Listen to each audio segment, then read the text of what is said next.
oh. Ay, nakaharang pala dyan ang birds. Kaya hindi ka maka, nagbahagi ka. Oo. Hindi ka makaagos ka kasi. Hindi makaagos masyado kaya nalunod yung birds.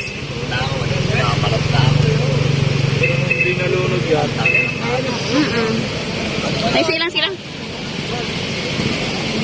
Katakot.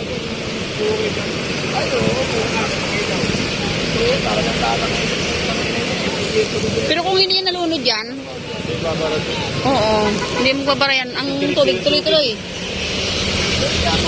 Kaya pag namin ni Gweneg, Ha? tubig agad eh. Ah. Siguro yung pag-alis namin, nalunod na yan. Kaya biglang tumas ang tubig eh.